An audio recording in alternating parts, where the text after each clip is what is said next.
It's 17 minutes past 1, and you're welcome to the Executive Lounge. This is Joy 99.7 FM. Before I go into this conversation, a very important information that I need to put out. The fire service is hereby requested to support the Goyle filling station on the Spintex Road at a location popularly called Basket Junction. Has a fire incident, and the fire service is required to support and help ensure that life and property is preserved. And this is a call out to the fire service. There's a fire outbreak at the Goyle filling station on the Spintex Road, Basket Junction. And if you could attend to it, maybe the police service as well, that would be much helpful. Thank you. So, 18 hours. On Monday, the 5th day of February. Gee, we're already in February. I think the January that just went should be giving an award. It could make Usain Bolt jealous. But anyhow, you're tuned into the Executive Lounge, where we showcase the best brains and help you navigate your own lives from where you are to your place of fulfillment. Today, my guest is a chartered accountant and a telecom CEO. She hails from South Africa by way of Guguletu. And she is Ms. Yolanda Zoleka Guba. And you are welcome to the Executive Lounge. This is your second appearance, but your first on radio. Yes, and you're very, very welcome to the show. If you just joined us, this is the Executive Lounge. My guest on the show today is Yolanda Zoleka Uba she's the CEO of Vodafone. And our conversation really is going to be about charting your course. And I think that we're going to start off by asking you, so many years ago, as a young woman, or even a young girl, growing up in Guguletu, was there a part of you that imagined the accomplishments that you have had so far? Did you see yourself in a C-suite or a corner office? Firstly, good afternoon, Nishra. Yeah. And thanks for having me on the show. No, the short answer is no. What I knew from a young age is that I would play a significant role somewhere and I would make a big impact somewhere. That I've always known. However, how and where, I really didn't know. Wow. So you knew that. Yeah. What gave you that belief? It's because I really was with the big impact players, right? So I had half my family were entrepreneurs. And they had shops, they had butcheries, they had all sorts of issues, right? And businesses. And then on the other side, I had a mom. I still have a mom who was a lawyer who actually started off and did law when she was one of like 20 black women lawyers, and she started her own law firm and so on. So you sort of have people around you that always actually wanted to strive to do better. I mean, I just remember even my stepdad, for example, when we met him, we were about around 10 or so. And he said, at that stage he had done just his junior degree. He said, I want to be a Professor Dr. Monde Samela. That's what I want to be. Okay.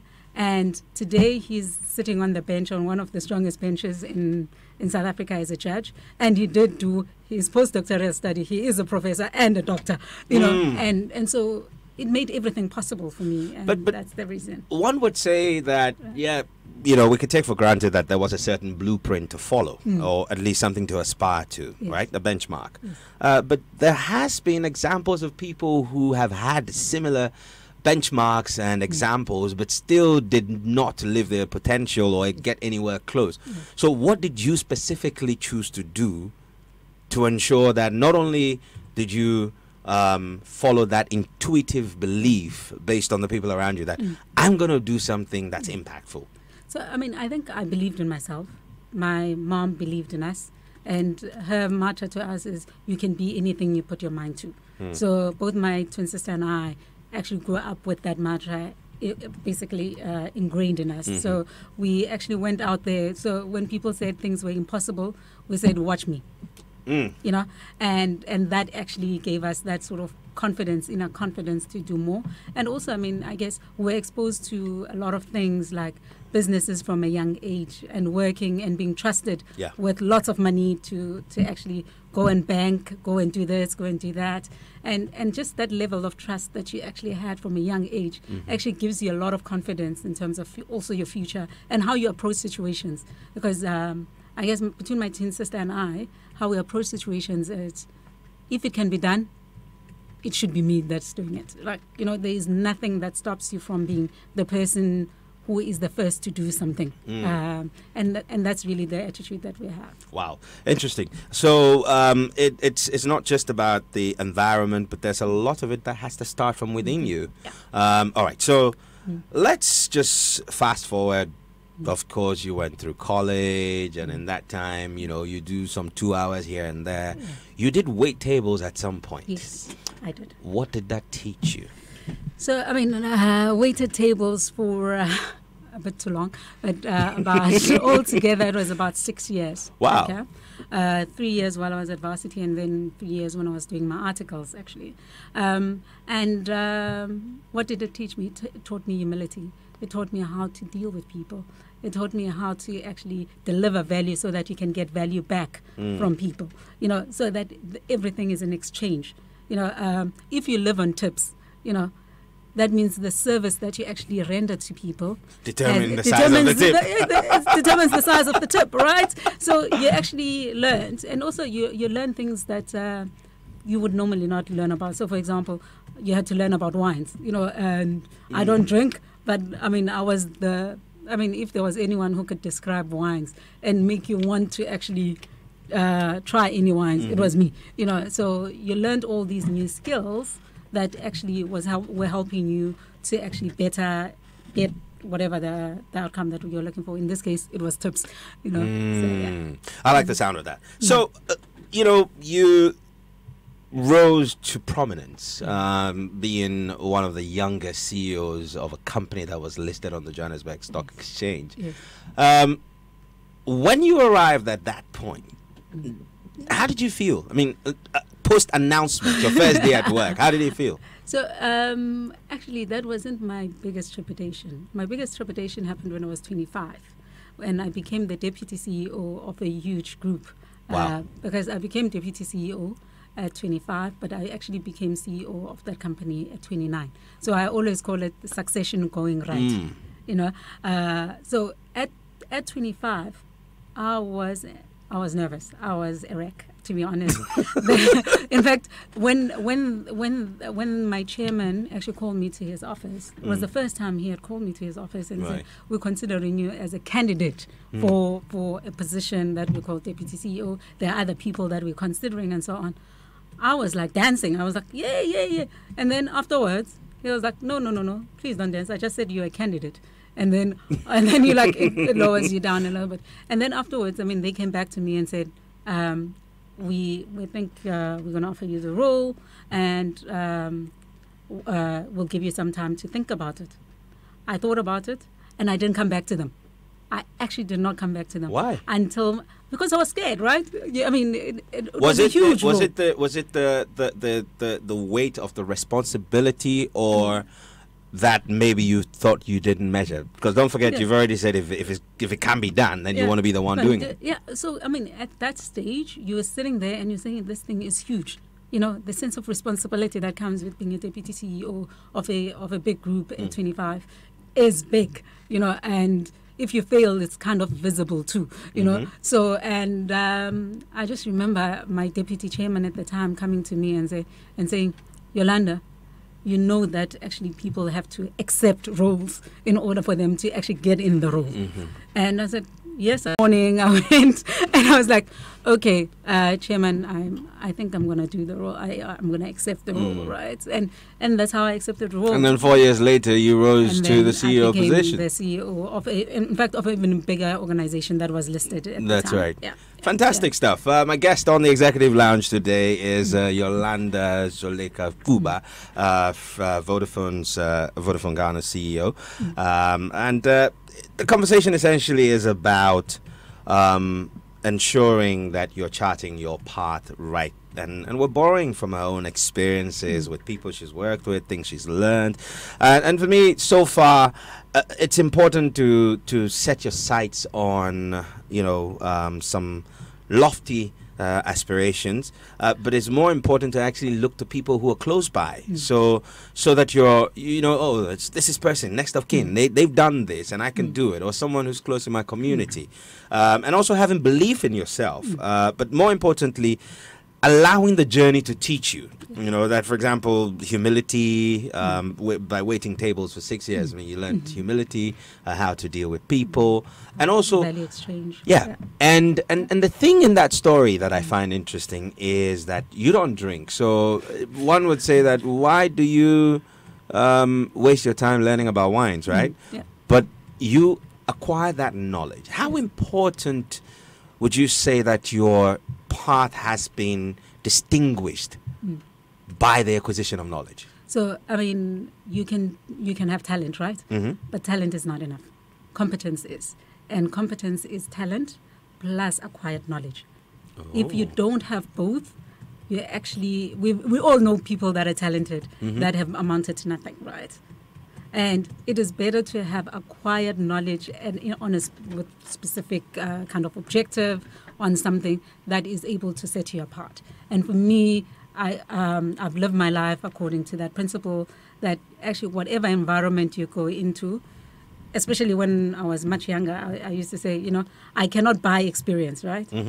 Because you're just young. You've never worked for a bank for 20 years or something like that. So the only thing you had is competence.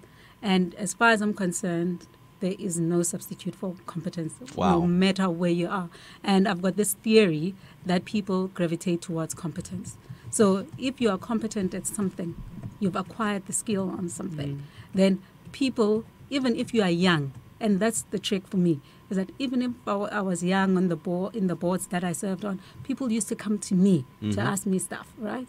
And the reason is because I had value to add, and they thought my opinion mattered. And the reason why they thought my opinion mattered is because I knew something about the subject. So if you get a lot of work thrown at you, it's not because nobody likes you. It's because you actually are competent at doing it. I mean, even in your work environment, everywhere, people that tend to get the most work thrown at them are people that are able to deliver. Right. That's how it works. To whom much is given, much is expected. Huh? Absolutely. All right. Well, 31 minutes past 1. This is one of the conversations that's moving along so swiftly and so nicely that I hate the fact that we'll have to end at some point, but we will.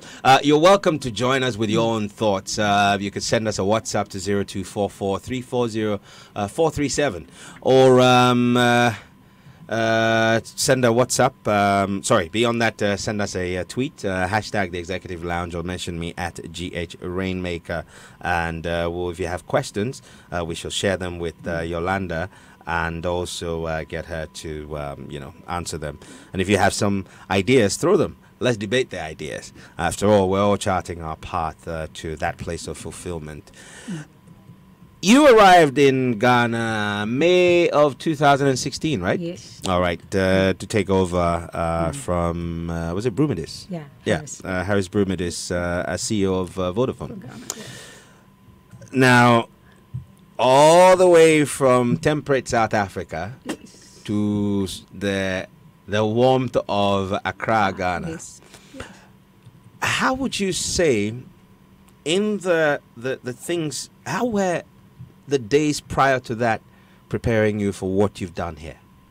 So, I mean, I guess firstly, I had a different experience before coming to Ghana.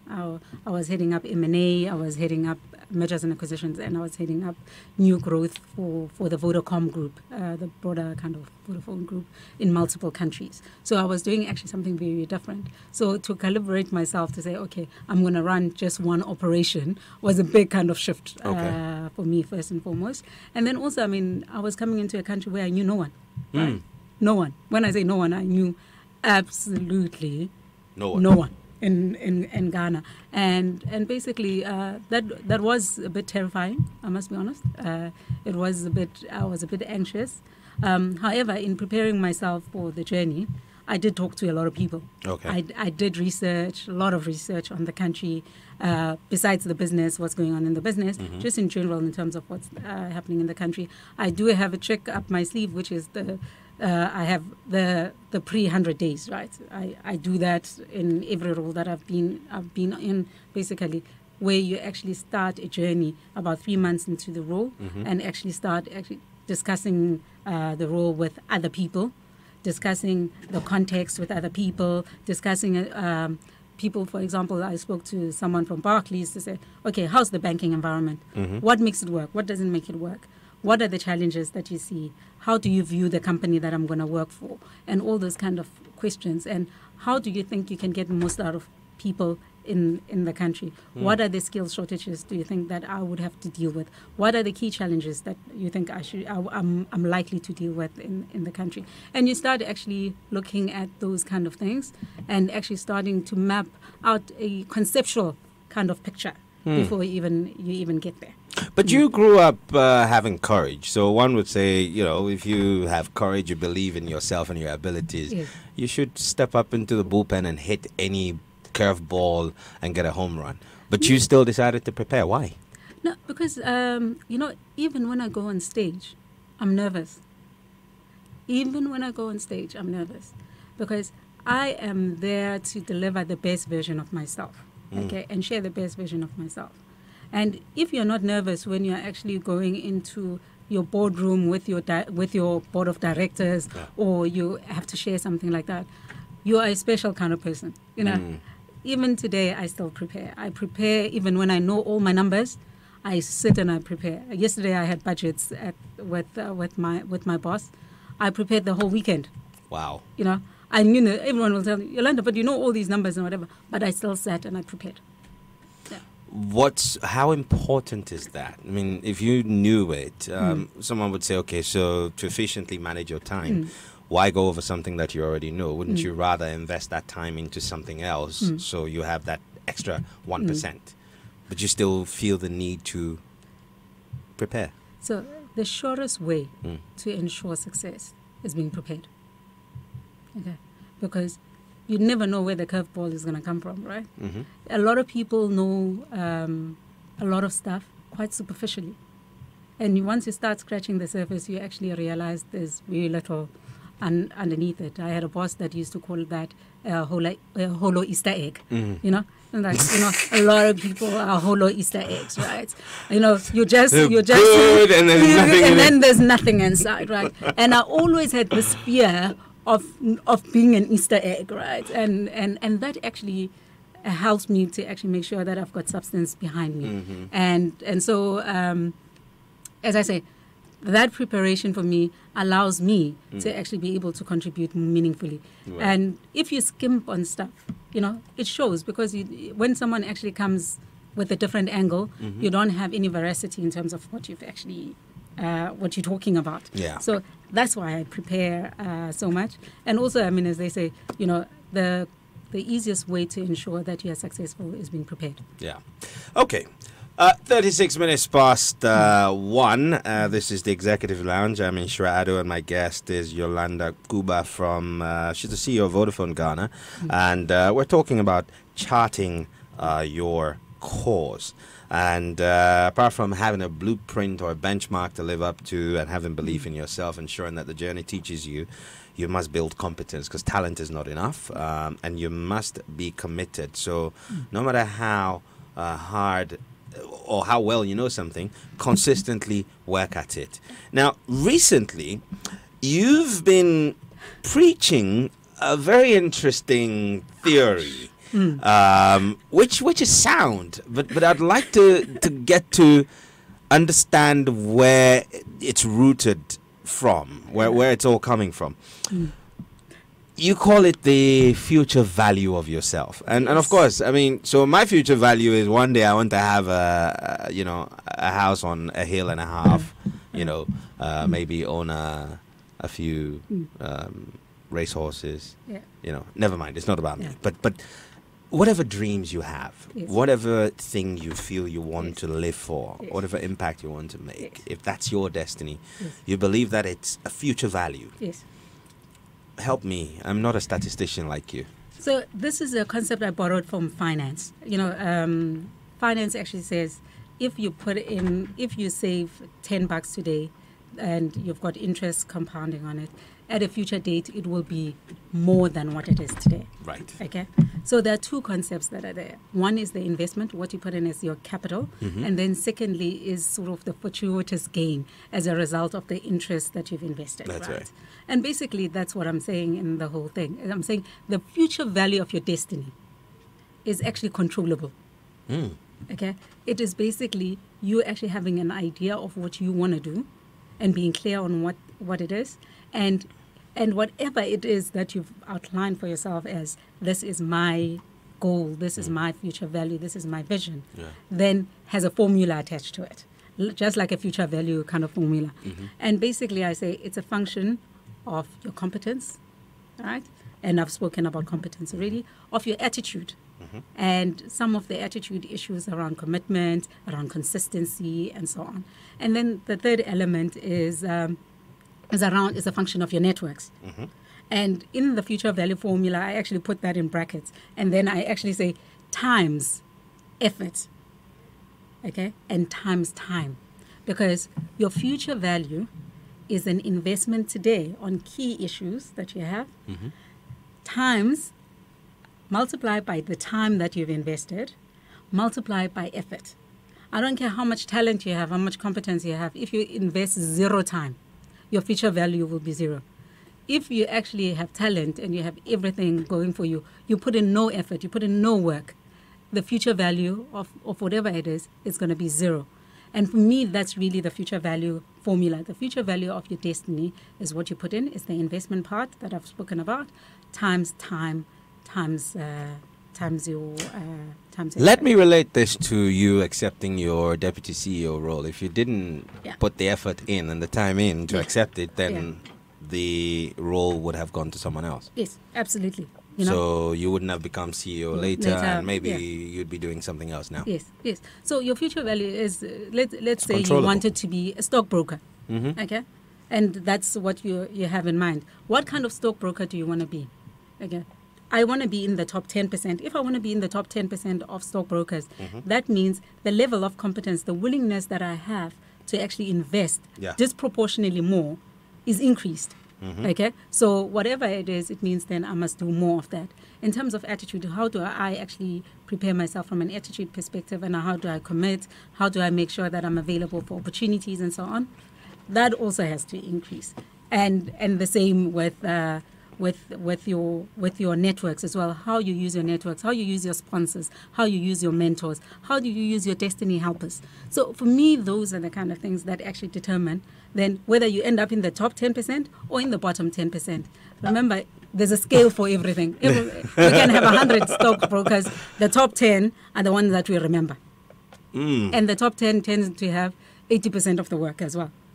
Because so they are the most competent. They're the ones that bring the most value. Yeah, that's how it works. Okay, so should my idea of my destiny or my place of fulfillment be about value for me or impact on my environment? So it depends, right? One of the things that I say right up front when people are thinking about what their destiny is, as I say, your goals must be congruent with your purpose. Okay. Your goals must be congruent with your purpose. And the reason I make this point is exactly that. There are people that actually want to impact the world. There are people that want to be individually significant. There are people that want to make money and be billionaires. So whatever your purpose is in life, that your goal must be congruent then with your purpose. If it is incongruent, you will struggle to actually achieve your goal. I meet a lot of people old people too. You think it's only young people. Old people too that come to me and say, Yolanda, I'm doing this, but I'm really not happy about it. And once you start asking them about what do you like, what is the thing that if you had to live without, you would say, this is the one thing I could live with. I couldn't live without, right? And you realize someone says, I actually cannot live without people. Okay. And yet the guy is doing some analyst job in some corner. In some windowless office. Windowless office. Or they're an actuary, or something like that. So you're like, how can you be happy? You'll never be happy. You'll make the money as an actuary, right? But you'll the never real be fulfillment happy. The about fulfillment connecting. is not there. So, and those are the things that we talk about. I used to have a mentor called Simon Sussman. Yeah. And Simon said to me once, Yolanda, in our shops, we actually employ people that like people. And therefore, when you walk into their stores, the people are always smiling. Always smiling because they genuinely like people. And contrast that to another person who doesn't. I'm not going to mention any name of stores, but contrast that, let's say, with one of the big local kind of stores here. And you say, when you walk in and people look away, in that store, it doesn't happen. People actually come towards you. People that are employed, they actually come towards you because they genuinely like people. So it's horses for courses. Horses for causes. 44 minutes past 1. This is the Executive Lounge, and I'm dreading ending the show already. And I can guarantee you one thing's for sure. I will have difficulty doing my summary today because there are more than 5 things I'm taking away from this. And if you're listening or just tuned in, this is a very, very interesting question or comment, right? Oh, that's interesting. The program is supposed to motivate, and however, most of the target group, you're in school and you want to benefit. All right. We have a YouTube channel. In fact, it's on our Facebook page. The show is on Facebook / Joy 99.7 FM. So you can go to that page. It's live right now, and it will be available afterwards. So it's on demand, available for you. We will, however, consider. But thanks, Kwabna from Ashongman, for joining us. Of course, today you have a chance to listen, and we're grateful. If you have a question, do send it through, and we'll be happy to get Yolanda's thoughts on that. Let's see if we can get someone to call in if you have a question. Call 0302216541. And these are the things Yolanda has said. And it's quite interesting. They all start with C. Is it because your surname starts with C? Not really. You didn't do this on purpose. I didn't do it on purpose. So competence is because talent is not enough. That you have to add some skill and knowledge to that talent, because talent is God-given, but you need to distinguish that. And there has to be congruence in your goals, your purpose, with your aspirations. So you can't say that you want to, be a stockbroker, and yet everything you learned is about farming. There has to be a connect. And in your own life, Yolanda, how did you come to the point where you had to chart your path using congruence? So, I used to work for this company. I'm not going to mention the company name, but let's say it used to sell alcohol. You used to get people drunk? I used to get people drunk, okay. Right? I looked at it one day and I said, then again, you didn't get them drunk. They were irresponsible in their drinking. You sold alcohol, period. Yeah. And one of the issues there was, when you look at South Africa, the per capita consumption of alcohol is one of the highest in the world. Wow. Okay. So I looked at this, and internally I started having this cognitive dissonance around it, because I was like, the more successful I become, that means I'm increasing the per capita consumption of alcohol in this country, which is already one of the highest in the world. Okay. And quite possibly fighting against all the public health campaigns that want to and drive it yeah, down. Yes, and literally, I started finding that really difficult to do, and basically that's where I've had that kind of issue played out in my life. And needless to say, at that point, I decided that it was time to move on from that business. It was a fantastic business. I mean, everything about that business I used to like. I mean, I learned a lot from that business, and I love the people that I worked with in that business as well. So, yeah. Okay, that's interesting. I have a question follow up on that. But AJ is calling us from Ablekuma. Good afternoon, AJ. Good afternoon, Bossu. Thanks for the call. What's your question or comment? Actually, I'm a baker. I love baking. In fact, I sleep with it. I do everything with it. But I don't know the reason why I'm not going forward. I mean, progressing with it.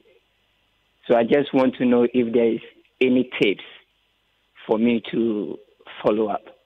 Okay, so if I get this right, you are a baker. You're currently baking, but you don't feel that you are growing at the pace that you would desire. Yes. Okay, all right. We'll give you an answer in a moment. Stay tuned. I think we have Evelyn on the line. Evelyn, good afternoon. Good afternoon. Thanks so much for calling. What's on your mind? Yes, I really want to appreciate the CEO, and I want to say that she's really inspiring us. Myself, I'm an accountant, but sometimes when I'm working, I don't really find the fulfillment in the job, and I really do not know how to go about it. So since she's a woman, so I want to find out if she married with children, and how is she managing all that. Thank you. Thank you very much, Evelyn. And so let's get some responses. AJ is a baker. Yeah. How do you step up? Yeah, how do you step up? So, AJ, I mean, the first thing you have to do is use the tools that are available to you. And the first thing around any business is actually understanding your market and how you expand your market. And that's the only way to grow, right, is increase sales. So for me, the first thing is to actually look at how do I change my sales and distribution in order to grow my lot. And the sales and distribution can grow in multiple ways. For example, if you are location specific, use social media, use other platforms that actually allow you to expand. Also, the other thing that you can do is actually go to other retail stores and actually sell to them. Obviously, the margin is smaller when you sell to other retail stores, but what it does, it gets your product out there. And normally, when you're doing what I would call low value items, where the pricing is actually compressed, volume is the driver of value. So that means you have to actually understand that your business is not a business that where you can sell 10 units of it and you make enough profit. It means you have to sell hundreds or thousands of whatever you're selling in order to actually make it successful. So that would be my encouragement. Just think more expensively about your business because your business model is based on volume. So if you have volume-based business, then you have to get different distribution, different sales strategy. And, there is one guy who actually used to talk about sales strategy, and he said what you should do is write down on day one 5 ways in which you can increase your sales. Okay. The following day, write down again, force yourself to write another 5 ways in which you can increase your sales. The next day, do the same. And then after that, scratch out of the list of 15, scratch out 10 and pick the top 5. And by the time you've gotten to the third day, you would have gotten to the most difficult ones to do. And that's where courage is required. Courage is required at that point because it will feel uncomfortable. However, if you crack it, if you take the opportunity and you crack it, you're most probably going to get the desired outcome. Wow. Okay. Now I'm going to apply this tip to AJ for my own self. We'll come to Evelyn's question. Let's just talk to Stephen. Good afternoon, Stephen. Yes, good afternoon, Shua. Thanks for the call. What's on your mind? Yes, let me greet the lady in the studio. Yeah, Yolanda is her name. Yes, Sabona. Johnny. Yes. Nyapila, hello. Oh, wow. Okay. Okay, all right, yeah. We're all ears. Yes, my issue has to do with the issue of people having talent. And most of the time, we don't invest in the talent. So we think that because we have the talent, we are entitled. And this entitlement mentality is the reason why the talent does not amount to anything. Yeah. Especially in this overly religious environment. The business of prayers then becomes the solution to what you need to put in to make the talent work. And that's the reason why Africa remains like this, even though we have the best resources on earth. So until you stretch out to achieve anything, nothing comes easy, and it will not be the way many people think. If you look at the work culture of Chinese and that of the Japanese. In fact, there are documentaries that show that Japanese work till they die. In fact, there's a culture of Japanese working, and it can lead to their death. That is the way nations are built. They are not built on all night services or church activities from Sunday to Saturday. That's a very good point. Thanks very much, Stephen, for that call. And it feeds into the formula, you know, effort and time. Yes. You know, that you can have all the other things, your talent and the environment and everything, but if you don't put in the effort and the time and stay consistent with it, then everything else becomes zero. Absolutely. Okay, so now that's the point I raised right absolutely. at the I like that. Let's go to Evelyn's question. So she's an accountant. You know, sometimes she's not very inspired by the work she does. Also, balancing being married or having children with keeping a busy job. Yes. What tips do you have for someone like this? So first and foremost, I mean, around the inspiration for your job. So if you're looking at what inspires you, that is devoid of your job. Okay, what inspires you should be, it's like purpose. You know, are you clear what that is? And then actually choosing a job that gets into that space. If you are stuck already and you're like, how can I make my job more inspiring for me? Evelyn might be finding herself that, you know what, I find what I'm doing quite monotonous. It's not inspiring. It's up to you to change your role. So one of the people that I actually met recently said, Yolanda, you know, we've had many CEOs at Vodafone, but none who actually brings to life the brand the way you do. You actually cycle, you do this, you run, you do all these things for the business, and you engage with your people a lot more. But that's because I want to make my job fun. I want to make my job a part of my life in every single way. So I want to enjoy my job, you know. So when I go to work, I don't think now I'm going to work. I'm thinking that this is part of my overall life. Okay, so I don't split it up in terms of I'm just working now and therefore I'm doing this part for a salary. I'm doing this part. I'm saying if you're going to consume so much of my time in the office, then I'm going to make it work for me too. So I remember when I met my team for the first time, my senior executive team, and we had a sort of a lunch out. One of the things I said to them is, please sit down, think about what is your personal ambition, what is it that you want to achieve, and then think about how we as a business can help you achieve your goals while also achieving the goals of the organization.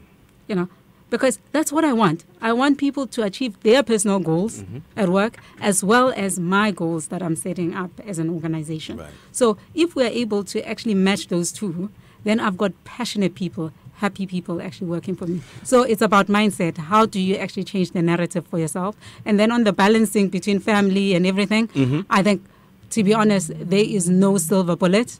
However, you have to manage it. Yeah. You have to manage it. Okay. Our friend from La Paz, Prince, says, Inshira, kindly ask Yolanda to give an example of goal and purpose, just for clarity. Okay. I think that's an extension of what you probably just said. I don't know. So, I mean, what is purpose? Purpose is I want to live a life that impacts people, okay, positively. and you might be very clear on what kind of environment you want to impact people for, right? And goal is literally that. It is, when we talk about SMART, it is specific, it is measurable, and so on and so on. That is a goal. A goal is a way to a outcome. To an outcome. A purpose is much higher than that. Higher. Okay. All right. Well. See, I told you time was going to fly so quickly, and Mama Vio's YJ is already making her way into the studio because the news at 2 is up in a couple of minutes, and it's time for us to go away. So this is how I'm summing this up. It's been a wonderful time talking to you, Yolanda, and the 5 things that you need to consider. And I'll post on our Twitter page the formula. But basically that your future value is a function of your investment and all the energy, your talent, all of that. But it's multiplied by time and effort. And in there, you must have competence. You must have congruence of purpose and goal. You must also have commitment, courage, and consistency. Time for us to say goodbye, and I leave you with a song that says "No Shortcut to Heaven," and it's a song by Obrafour and Manifest. I think it's from his Apai album. Until next week, have a good week and stay blessed. Go forward, make rain. Shalom.